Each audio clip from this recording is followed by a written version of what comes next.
Lucy, such a materialist girl, living in a materialist world. New York City's a materialist world for all the boys and girls. Matchmaking from a door will set you up with the boy or girl of your choice. Lucy is a great matchmaker, but must decide between two men. We have Harry, who's played by Pedro Pascal. He's super rich.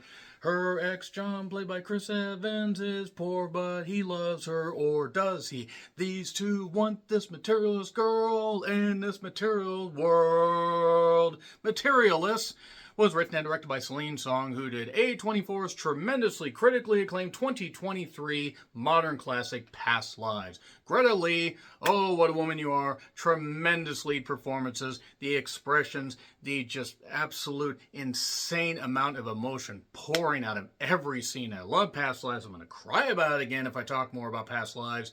But check it out if you haven't. And then check out Materialists to see how Celine Song does with her sophomore effort. This, once again, is also distributed by A24 and received quite the marketing campaign and features more A-list actors. We have Dakota Johnson as Lucy, a matchmaker working for Adore Matchmaking. I think it's just called Adore. Basically, they are a matchmaking service. Matchmaker, make me a match, buy me a buy, paint me a catch. I actually don't think those are the lyrics, but nevertheless, Lucy is very good at her job, but also is struggling a bit emotionally and also financially because New York City is very, very expensive. But basically, after a certain opening scene that actually wraps around to something at the end that I'll talk about in the spoilers, that was certainly a creative choice, I'll say that much, without giving too much away, we see that Lucy is celebrating her 9th successful matchmaking, in the sense that her 9th client is getting married. And then she goes to that wedding, has to basically help the bride understand what marriage is. Some people see marriage as love. Some people see it as a business. Whatever you see marriage as, the whole point is that some people just want to get married because they feel it's what they need to do. You don't need to, by the way. You need to do what you want to do. If you want to be married to somebody, great. If you don't worry about it. It's not that big of a goddamn deal. It's not going to define you, which is actually a bit of a thread in this particular movie.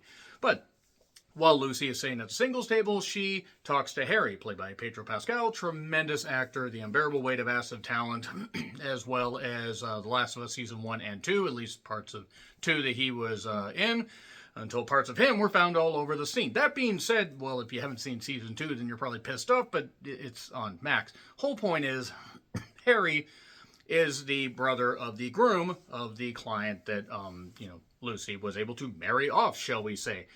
They have some talk, and Harry's a rich man. No. He's actually a very smart man and actually isn't a dick, and he wants to help this materialistic girl realize her potential. Maybe, possibly. But in all seriousness, Harry does seem like a pretty nice guy.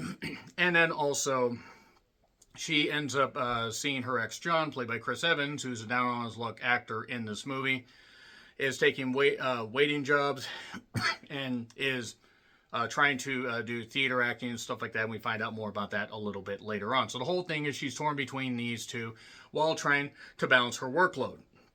And we do get some scenes with her interacting with various clients and everything.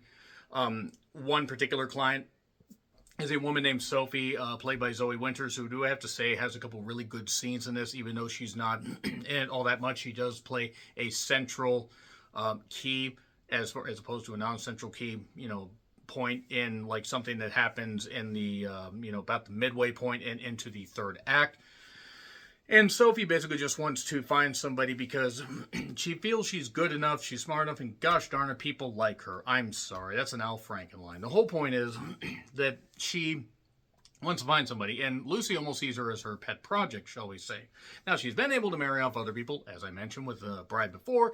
So she's interviewing others and everything, and comes across a man named Mark that ends up, that kind of wants to date a little bit younger. Sophie's maybe a little bit out of his age bracket, but maybe they'll match up, and she matches up other people and stuff like that, and things are going on. And she's with Harry in his apartment. All this stuff's going on. And there's also talk between, Lucy and her clients, and also even other employees, about how certain people will go to great lengths, pun very much intended when you find out why, and what I mean, to achieve certain height requirements, certain weight requirements, certain, surgical enhancements, that kind of stuff. It really is a materialist world, and this does have a couple moments where it dives into the, the modern dating life and everything, where we want everything to be absolutely perfect instead of understanding human beings have flaws and all that stuff. And also realizing that just because somebody may have everything you want, everything you need, maybe it's not everything you desire deep inside of, well, not me, but you get what I'm saying. Or could it be something that you let get away? What could it actually be? So, now let me dive into a little bit more about how I felt about this particular movie before I get into spoilers. So, I do have one question before I go further. In regards to Dakota Johnson, was she an alien that came down to Earth and just never understood the concept of how to interact with and try to be like a member of humankind? Why does she always seem like she wants to be literally anywhere else? Why does it seem like her dialogue's being beamed in from another goddamn universe? Why does it seem like every time Dakota Johnson is the lead in something, it seems to have to basically fight to get past the fact that she just isn't that interesting as an actress? And yes, I haven't seen every single thing she's in. I'm not saying she's been bad in everything. I mean, and yeah, 50 Shades of Grey, that trilogy, probably not the best. Madam Web, nobody could have saved that. But I have seen other stuff that that she's featured in that is critically acclaimed, and I'm sorry, Dakota Johnson just doesn't have it. Whatever it is, she just does not have it, and Dakota Johnson is a big detriment to this, because she is the lead here, but she's not interesting, she's not worth rooting for, which might have been the point of the movie. The problem is you're focusing on this character that has really no super redeeming qualities, and even when she tries to do something redeeming, it doesn't really work all that well, and you have these two guys that, yeah, you find out a few more things about them, but there's not really much that you can sink your teeth into. Zoe's, play on Sophie is really about the only character that you get any little nuance about a little bit, and it doesn't really end up feeling like anything more than a crutch. And I don't know if Celine Song actually intended to make this movie as boring as she did, but it certainly was not as low-key as Past Lives, which was interesting and didn't overstay its welcome. This is about an hour and 50 minutes and feels like it's about 15 minutes too long.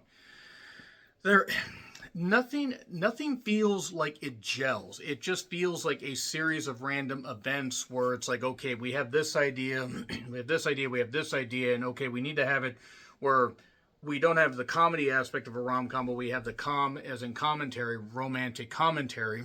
But we don't want to say anything to necessarily offend people, or it doesn't take any chances. It feels so safe.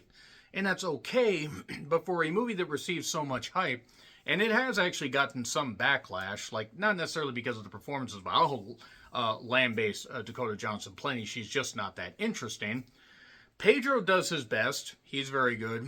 And Chris Evans, I think, is one of his, more underappreciated performances. Again, Zoe does a really good job here. But Marin Ireland, who is in Eileen, not Come On Eileen, oh, you know what I mean, the one from Neon with Thomas and Mackenzie, as well as The Boogeyman 2023. And then you have Dasha Nakrova, I believe is how you say her name. She was from The Scariest 61st. This is a better apartment-themed movie that she was in. If you saw Scariest 61st, i.e. 5 of you in this world, then good for you. It wasn't a very good movie. But it just ends up feeling so safe, and like nothing comes together, and then the payoff just isn't really much of anything because there's no character arc, especially for Lucy. And it's very frustrating. It's very frustrating because there's potential here, but it is just wasted and squandered and stamped down to the point you just don't care. It is in theaters if you want to check it out, but I'm going to get into spoilers, so that's your warning. 3, 2, 1, and spoilers. Before I go any further, I do want to say, in regards to Sophie's aspect and Sophie's arc, if the implication of assault, they don't show it, if the implication of assault is going to trigger something in you, part of this movie may bother you. Because there is a part a little bit later on where her character deals with that. Now, the wraparound thing has to do with, we start off in caveman times, where a guy makes a flower ring for his woman, the only woman in the tribe, I assume. I know it's supposed to be like love has been around since the beginning, but then we go into Lucy talking to clients and stuff like that, and one even mentions about Sophie even mentions about height, like, oh, is this guy really 5'11" or is he 5'9" line, and what's a couple of inches? Also, there's mentions about leg extensions, where people get their bones broken and they get new bones and stuff put in so men can appear taller. And I don't know why people would do that. I'm 5'9". I'm perfectly comfortable being on my own for the rest of my goddamn life, but it is what it is. So Harry ends up kind of sweeping her off her feet, so to speak, but Lucy has a lot of self-doubt and everything, because we see flashbacks about how even though John and her got along, they were together for so long, and when times got tough, she quit. She got upset because he was always broke. They were dealing with stuff, arguing about money, especially parking in New York, this kind of stuff, and it led to a breakup. Now, I'm not saying John was perfect, but I don't think Lucy necessarily handled it all that well, and that's why now she's materialist, focusing on the age, the income, the body type, the whatever, the age requirements of all her clients and everything. There's a character, Mark, that I mentioned, that wants to date around 27, and he's nearly 50. Take it from somebody that is in their mid-40s, trying to date younger, never necessarily works out all that much. A 10-year age difference is one thing if you're around my age, but yeah, 20 years, no, and I don't care what gender you are or aren't. That's just a bit weird. You know, love conquers all, but there are limits to this. So that being said, Mark ends up getting set up with Sophie, and it seems like this one's finally going to work, because Sophie has been on so many dates. It has not worked. Even the first time we see Sophie, she had a really good time with this guy, but this other, not Mark, but this other guy didn't want to end up dating her. I mean, this is just my personal opinion as far as Zoe herself. Very pretty woman. I don't know why somebody wouldn't want to be with her. I mean, looks aren't everything, but she's a pretty woman. Just my personal opinion. She plays her role well. And Harry, meanwhile, is doing his thing, trying to get Lucy to see the good in herself, while she is also having a pseudo conversation with, or pseudo, kind of reconnecting with John, kind of, but also not really. He's struggling as an actor, doing one-act plays, struggling to make ends meet, still driving the same beat-up car that he had when they were together, which was apparently beat up when they were together and somehow has not crapped out in that New York traffic. And she ends up setting up Sophie and Mark on a date. And unfortunately, that doesn't end up working out all that well. She tries to contact Mark. She tries to contact Sophie. Goes to voicemail. Contacts Mark. Yeah, okay, sure. I mean, we'll see where things go. Date went fine. Finally gets some information about Sophie, her boss, played by Marin Ireland, who did a good job in this. I do want to say, and I'd like to see her in more roles. She basically says, Sophie contacted us, and unfortunately, it turns out that the reason the date went so good for Mark is Mark decided to follow her into the restaurant bathroom, and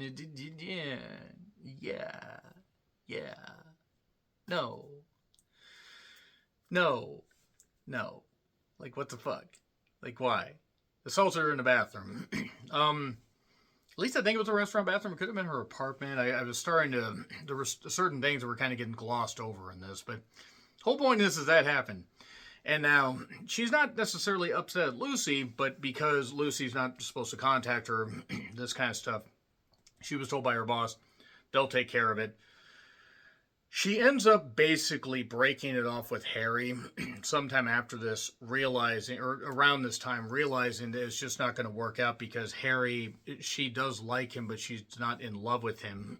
And Harry went to great lengths to even get her a passport so they could go to Iceland together, because she had mentioned Iceland, because he could do anything because he's got all this money. He was referred to as a unicorn, a guy that's absolutely perfect and everything, but she realizes that's not who she wants to be with, because she realized that her ex is kind of the one that she wants to be with. To be honest, kind of actually reversing what happened in past lives. Sorry for the spoilers, but she had that first love, and then she had the husband she was with. She had to sort of decide between that, even though you knew where she was going to go, but you knew her heart was torn, and God, past lives is so good. Got to rewatch Past Lives and bawl like crazy, like I did in the theaters. I had to walk down a bunch of flights of stairs or go down some escalators, because it was a multi-level theater, and man, I looked like a freaking maniac. Ticket taker asked if I was alright. I said, yeah, have you seen Past Lives? She says, oh, you saw that? Yeah, you see what I mean? Nevertheless, so Sophie's dealing with that. Lucy's dealing with the fact that she feels guilt, and obviously she would. I mean, I don't think she's completely heartless. I just think she's kind of an idiot. I mean, am I talking about Lucy or Dakota Johnson? I'll let you decide. She does end up contacting Sophie, or finding her in the street and talking to her and everything and trying to apologize to her. But she says, you kind of refer to the way you treat us as kind of like just merchandise. I thought you were my friend, this kind of stuff. Fuck you, you're a pimp. You kind of can't blame Sophie for being upset, to be perfectly honest. I mean, I don't think she blames Lucy for the assault, but she didn't do her due diligence, just understood the surface stuff, not anything researching about how he actually was. And she's talking to John after breaking up with Harry, who, by the way, I think I mentioned about the leg extensions. He has scars on his legs. That was from him getting the leg extensions, because he used to be 5'6". So was his brother, and that's the only way they could match up to any of the women that they felt that they, would get. Otherwise, they would be 5'6", and they wouldn't have the guts to ask these women out, which is terrible. For anybody that's actually a decent person that feels like they need to do that to their body. And Dakota Johnson even said she got her nose and her boobs done. I could say something, but I'm not going to. Let's just move on from that. The whole thing is that you shouldn't have to do those surgical enhancements, pump-ups, plump-ups, whatever, to get the person that you want. If you want to do that for yourself, that's fine. But I just feel, I don't care what gender you are. I don't feel that's necessary. But this doesn't dive enough into that. And then it just shows a few, interview things. She upsets one woman that ends up dumping her, or dumping them as a client, or dumping them as a business, leaving a bad review because Lucy kind of told her, it's like, you want all this stuff and everything. You're kind of not a catch, you're kind of just who you are and that kind of stuff. She was kind of a real bitch about it. Now, Lucy was upset because of what happened to Sophie, but still probably took it out on the wrong woman. And then, because she was going to go to Iceland, but she broke up with Pedro Pascal, she ends up basically talking to John, and she has luggage. She sublet her apartment for a week while she was gone. Somebody's staying there because she needs money. And she went off with John, and they were just going to go somewhere instead of going into his very, very busy apartment, which I feel was comedy. It didn't necessarily work. He ends up taking her in upstate New York. They end up even going to a wedding, kind of crashing it, so to speak. Not like wedding crashers are sitting there kind of analyzing and being mean about how this whole thing's going to go. And then they're at the reception. He basically pours his heart out to her, saying, I look at you and I see somebody, they could have gray hair, they could have wrinkles, somebody that has children that I could grow old with, that he loves her and that kind of stuff. And Dakota Johnson, the beautiful woman, hard not to love her physically. Maybe you might have to inject a personality into her, but I'm sorry, I just can't help it. Alien from another planet. But that being said, she kind of dances around, hems and haws, that she did the same thing with Harry because she doesn't feel she's worthy of love, especially after she pushed John away and she pushed Harry away, which is everything she needed and wanted, but because, she didn't love him, she couldn't do that. Then she gets a phone call from Sophie. Sophie didn't know who else to call. Mark is outside her apartment massing her, buzzing the door and everything, because it's one of those where you have to be buzzed in and that kind of stuff, because he ended up walking her home. She shouldn't have let him do that. And she says we're about an hour away, so after just telling John off and shattering his heart again, he's willing to drive her back. She goes to her apartment. They have a bit of a discussion and everything. And she had said earlier to her, you're going to seriously meet the love of your life. I guarantee it. Because she's going to like the way she looks. But then she ends up basically staying over at her apartment to calm her down. And then she talks to John in the morning, who's been sleeping, by the way, out on the porch. So out on the steps. So I imagine he was probably super uncomfortable. And she's going to get a restraining order. Or help Sophie get a restraining order. Bing, bang, boom. Basically, they end up, her and John end up basically pouring their hearts out, getting together, trying things again and stuff like that. And she refers to some dreams that she had about love going back to caveman times. The caveman thing is shown again, which I know what they were trying to do, but I'm sorry. If this was something that was supposed to be some kind of deep meaning, it wasn't. It really wasn't. And then she ends up basically getting a job offer. After all the stuff that happened at her job and everything, you would have thought she might have either been fired or put on administrative leave. Even though she technically didn't do anything wrong besides contact Sophie, she is offered the job of boss. But she has to think about it. She was going to put in her resignation. She'll think about it, but she wants to talk to her boyfriend. Maybe she wants to get out of the hustle and bustle. And then he's going to propose to her. Let's do something financially irresponsible, whatever it is. And then there we go. And that's it. And then we see more reception, wedding, whatever stuff, and I don't know. I wanted to like this. I was looking forward to it because I love past lives. And I would even like to go to Johnson if she actually knew what fucking planet she was on or what planet she came from. But C+, I'm sorry, this just did not work for me. So agree, disagree, what I said. Like, share, subscribe, Twitter, Letterboxd, Blue Sky handles in the description. I'm John Rittland. Until we meet again, happy trails to you.